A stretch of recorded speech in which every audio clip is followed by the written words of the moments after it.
Hey, fourth grade percussion. Hope you guys had a great weekend and that you're ready for some bells today. All right, so today we're going to start out with doing our 4 quarter notes, alternating hands on our C scale. Now, I don't think I ever really talked to you about the scales. We just jumped right into it. So a scale is just like a pattern of notes, all right, and it's like starts with a note in the bottom, and then it steps up, and they just keep on stepping up to the top note, right? And you get to the top note, and then you step back down to whatever that bottom note is. The first note of the scale and the last note after you go up and come back down is always the same thing. All right, a scale is what all of our like learning our instrument is based around. It's like just the foundation of what all of what we do is built on. So it's a foundation of our instrument. It's also a foundation of our music. All right. So this music that we play is all based on scales. All right. So that's why they're so important. When you, as percussionists, it's a little bit different for you guys because for mallets, when you guys play bells, you're learning scales and you're going to be, focused on these scales that the rest of the band is also learning. When you eventually get to the drum pad or like the snare drum, that is like there's no way to play scales on that. So you guys actually play something different. Those are called rudiments, and it's all like different kinds of rhythms and like cool things you do with the sticks to make like them have very unique sounds, and it's all about rhythms. And so that's what when you play snare drum or drum pad is based on. And we'll get to that next year. But for mallets, it's all about these scales, just like the rest of the band. So we already know our C scale, right? So for you guys, you're going to start on your low C, right? And go up to your high C. And we're just going to, it's all the notes in between the C's, right? Including the C's. So that's a scale. All right, let me tilt this down a little bit better.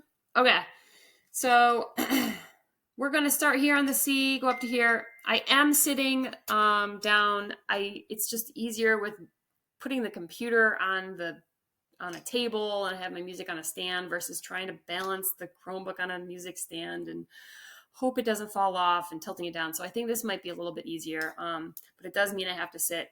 As long as you guys are using really good posture and know in lessons and in band, when we're together, you won't sit when you're playing the mallets. But at home, if you are able to sit up nice and tall like I am and have the mallets right in front of you still, and you can practice that way, plus having the music somewhere in front of you that you can easily read, then that's fine. You can sit when you're practicing the mallets at home. All right, so we're going to play our C scale, starting with our low C, alternating our hands. You can start with left or right. It doesn't matter. Here we go, up to our high C and back down. 1, 2, ready, and...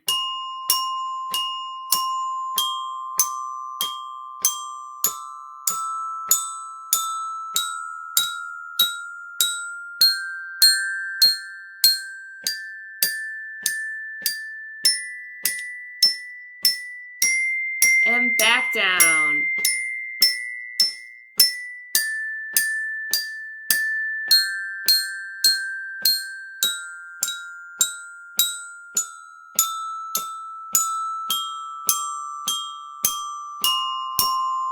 And let it ring for that last one. Awesome. All right, cool, guys. Now, let's really quick check our grips. I like, just with the video and the recording, I like to use the back part of my mallet. You can use whichever one is best for your ears and whatever sounds best. Like, obviously, this is where we should be at, and especially like in lessons and in full band, we'll definitely be using, the head of the mallet on the bars. But in terms of like ears and making sure, some of these can get very high pitched, right? And it just kind of makes my ears ring a little bit. So for just the sake of the video and the audio quality on the videos, I'm going to just use the back of my stick like this. Okay, so we're going to now do that scale one more time. And we're only going to hit each one time this time. So making sure we check our grip, all right, using this part of our finger right against the mallet. These fingers all are going to actually touch because they're going to help control your mallets as you play, right? Back of my hand, and then I flip it over, right? The back of the hand needs to be to the ceiling. Okay, no pointer fingers out, no pinkies out. All those are tucked in. Okay, check both hands. Make sure your grip is correct for both hands. Good. Remember, it's all about your wrist. Up and down wrist, no elbows, just wrists, up and down. Controlling it. Using these fingers here to help control that mallet. All right, here we go. Starting on our low C up to the high C, only playing each one time. All right, alternating your hands. 1, 2, here we go. And C, D. And back down. Good. I'm going to switch my mallets around. This time I will play them with this. One more time together. 2. Ready, and.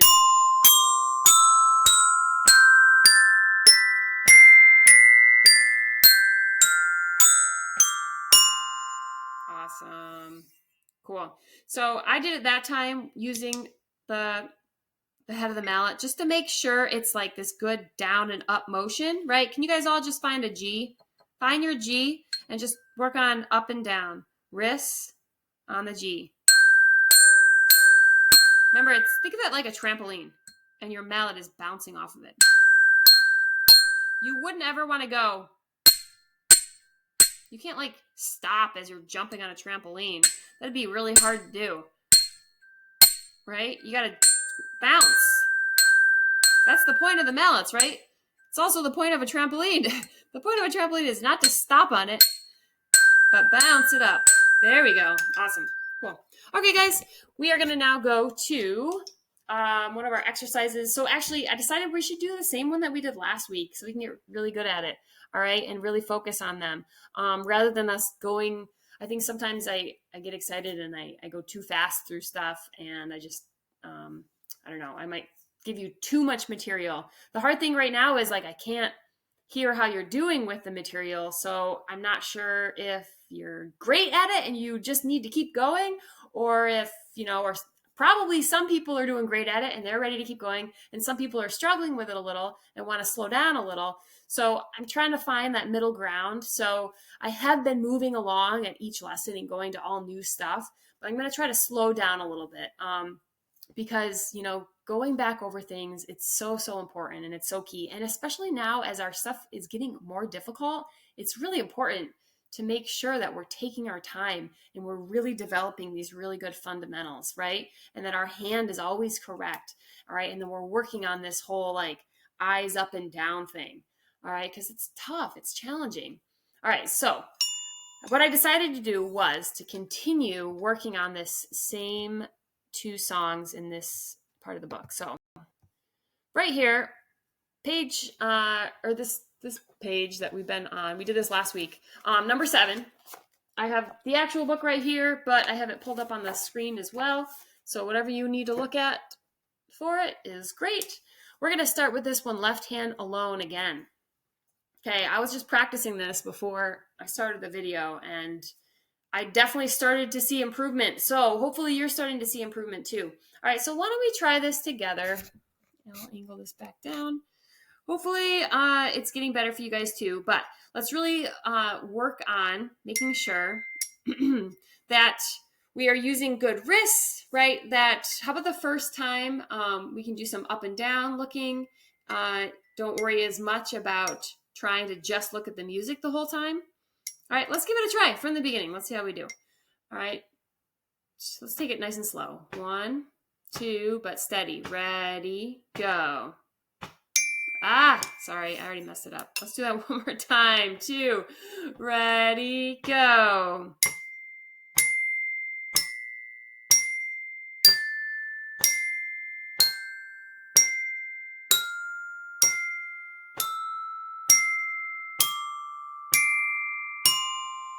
Back up.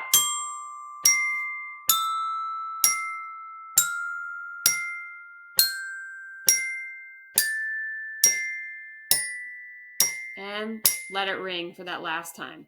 Okay, so guys, this time we're going to do it, and I want you to really pay attention to the space in between each of the hits, right?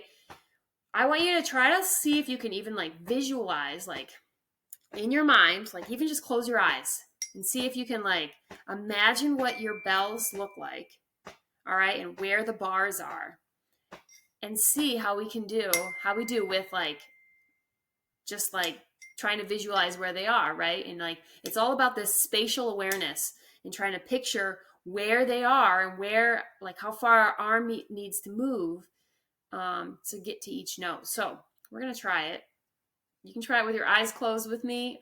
You can just look at your music, whatever is gonna help you. All right, so we're gonna do our best. Here we go. 2, ready, and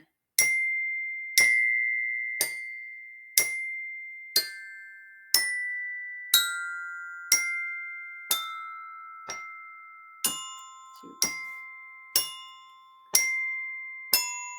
All right, stop right there. Okay, so I definitely went below the C. How did you guys do? Hopefully you did better than I did.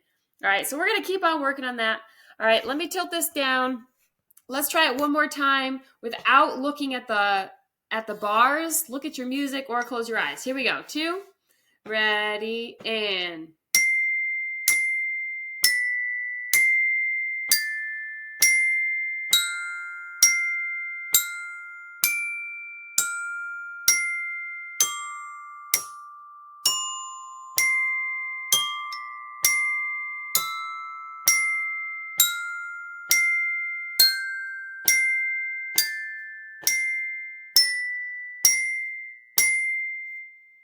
good. So that was better looking at my music that time. All right, so work on that, pause the video, practice it. Remember, left hand only. Really focused on that grip, focused on making sure our hand is correct. Okay, guys, let's go down to the next one, number 8, and we're going to now add in our right hand. All right, remember, it's very similar to what we were just now doing, except it's adding in that right hand, and now it's 8th notes. So it's meant to be a little faster, but you can start it slow. It's so important to start all these things really, really slow. Okay, so let's start it out. Try it first time.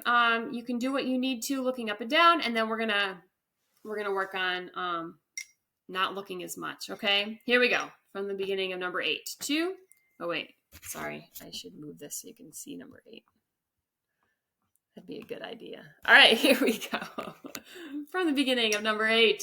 2, ready, and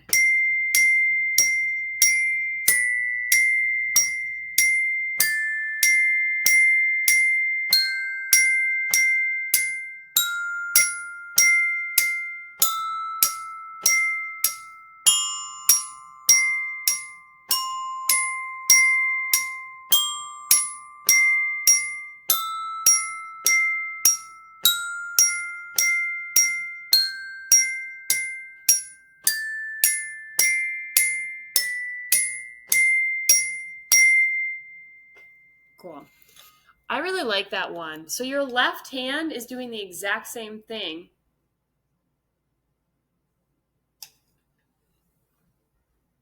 as it was doing before. Sorry, I paused because I thought the video had stopped. I don't know what just came on the screen. That was weird. Okay, hopefully it's good. All right, so anyway, I don't know if it got messed up. If it did get messed up, then I'm sorry. Pause the video and like finish that song by yourself. I don't know. It could have just frozen and not recorded what I just played. I don't know. Anyway, do your best with that. Okay, go back through it. I really like that song because it uses number 7. Your left hand is doing exactly the same as it did in number 7, right? And now you're just adding in that right hand. So I want you to pause the video and go back through that and really start working on, getting used to where those bars are, looking, not looking up and down quite as much, right? And just glancing down when you need to and going through it. That one's really, really cool. See if you can do it. If you've been practicing it from last week, see if you can do it faster this week. All right. And really focus on, that spatial awareness between the different bars. All right, cool. Guys, we're going to switch over here to our Measures of Success book. All right, so we've been doing Mary Had a Cool Lamb. You guys played this one last week, I think.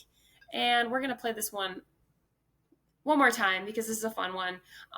Now we are going to focus on, actually playing songs out of this book. The other book is really, really good and important on these like special exercises that are really, really good just for percussion. And that's why we use that other book, because those are written for mallets. They're written for bells, all right, by professional mallet musicians, percussionists. That specialize on bells and all different mallet instruments. All right, but this book was written for all the band instruments. So this is what other band instruments are playing. And these are like, songs. And so it's fun to also get to play like melodies. And that's what this is. So number 1.18, I'm going to move this a little so it's not in the way. Let's try 1.18. Mary had a cool lamb. From the beginning, starting on our D, let's find those 3 notes. So we've got D here, right? Every good bird does fly. So that's my favorite thing to use. So every good bird does fly. This right here is a D because it's on that 4th line up from the bottom. You always count from the bottom. All right, so we've got every good bird does. This is on a space, right? It's not on a line, it's on a space. So the space is face, F-A-C-E. So that's a C. Then we've got our every good bird. It's a B, plus it's got that little lowercase b, that's the flat sign, so it's called a B flat. Then we go back to the C, D, D, right? This is only 3 notes, and it's just D, C, and B flat. Cool. So we're going to get really good at reading those 3 notes. Here we go. Let's try it. Mary had a cool lamb from the beginning. Check out your bells. Make sure you're using those higher notes, right? Not at the very, very top. For me, it's like in the middle, but everybody's bells are a little bit different. All right, so let's take a look there. Mine's right here. B flat, C, and D. Remember, B flat is one of these top bars, all right, because they're flats. All the flat bars are up here on the top. If it was a piano, these would be black. Those of you that have bells from the school, you have black bars up here. So that's very helpful. And then these ones are white on yours. Others of you might have the white and black. Some others might have silver ones like me. All right, here we go. From the beginning, Mary had a cool lamb. Starting on our D. 2, ready, and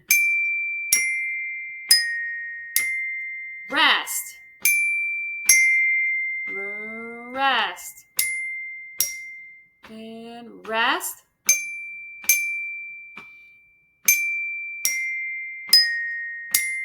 Rest. Rest. 2, 3, 4. Good. Sorry about my wrong note in there at the beginning. All right, cool. Make sure you're noticing where those, what the sticking is, right? If it's right's repeated or if it's left's repeated, they really plan it out based on what's going to be easiest for you to move your hands and play the other notes. So notice that. It's important. All right, guys, look down to 1.19, Beat Street. Duet. This one, I'll move my face so you can see it right here. 1.19, Beat Street. Okay, this is a duet, but it's meant to be clapped. Right there, clapped. We are going to use our mallets. You can clap if you want. If your mallets are plastic, then probably it's easier to clap. I'm going to use my mallets. So I'm going to play A, the rhythm on A. This is all about rhythm. So as percussionists, this is really important. All right, so I'm going to play rhythm at A. I want you, if you want to, the first time you're looking at this, to play it with me, all right? But then when you're ready for a challenge, I want you to play the B part and while I play this A part, okay? So maybe the second time you watch this video, you play the B part, I'll play this A part. Here we go. I'm going to play A. You can either play with me or play B. Here we go. 2, beginning, and.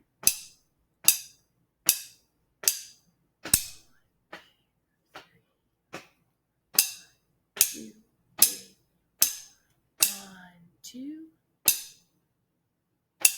2, 3, 4. 2, 3, 4. 1, 2, 3, 4. Awesome. All right, I'm going to now play the B part. If you want to play it the first time with me, and then the second time you watch this, you play the A part. Here we go. I'm going to play B. You pick what you play. 2, ready, and 1, 2, 4, 2, 3, 4. 1, 2, 3, 4. 1, 2, 3, 4. 1, 2, 3, 4. 1, 2, 3, 4. 1, 2, 3, 4. 1, 2, 3, 4. All right, now we're going to take that rhythm and now 1.20, duet like this. This is one of like my favorite song titles, duet like this. We are going to use the same rhythm we were just playing, except now it's going to put it into the notes. So it's the same 3 notes we've been practicing, but with this new rhythm. All right, I'm going to play the A part. If you want to play it with me, play it with me. If you want to play the B part while I play A, awesome. It's a duet. Duets are so important and so great to practice because it means you have to be really confident on your part and I have to be confident on my part. And we can't just try to listen to each other and play what each other are playing. We have to be like, solid on our parts. And that's so important. It's so great to practice. So I'm going to play A. You pick which part you want to play. At some point, I want you to play this as a duet with me. So you play the B with me as I'm playing the A part. Here we go from the beginning. Find where you are. And A part. I'm playing A. 2, ready, and 2. I already messed up. I'm so sorry. Can we do that one more time for me? I'm going to put this down so you can see my bar, the mallet bars, and I'm going to look at my book. Here we go. Beginning. 2, ready, and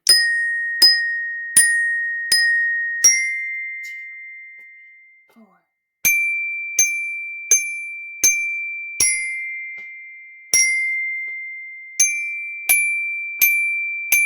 1, 2, 3, 4. 1, 2, 3, 4. 1, 2, 3, 4. Okay, that was the A part. Now I'm going to play the B part. You pick which part you're playing. Here we go. I'm playing B. 2, ready, and 1, 2, 3, 4. 1, 2, 3, 4. 1, 2, 3, 4. 1, 2, 3, 4. 1, 2, 3, 4. 1, 2, 3, 4. 1, 2, 3, 4. 1, 2, 3, 4. Awesome. I hope that you were able to play that as a duet with me. I'm sure it sounded awesome. Sorry about my messing up the beginning a couple times ago. Anyway, we're all trying to get better, right? We're all going to keep improving. That's the goal. That's what we're trying to do here, right? And that's all that matters. And have fun. That's really important. Hey guys, underneath this video, under the title, I put a new survey, and it's just asking you what ways you're practicing, because I'm really interested in that. I'm also, for percussion, interested in if this is really helpful for you guys to have a video set up like this, that you can see the music as we're playing it, or if you are not using it like that and you're like just using like the actual like the music that I scanned and I emailed, are you using that and pulling that up on a computer? I don't know. I want to know what's easiest for you guys and if it's making a difference having it on this screen right now. All right, guys, I hope you have a great week. Fill it out. You only have to fill it out like once a week. It's just to know how you're practicing and what you're practicing. All right, because I know you're working hard at home and I want to know that. All right, awesome. Guys, I hope you have a great week. I'll see you next Monday. Bye.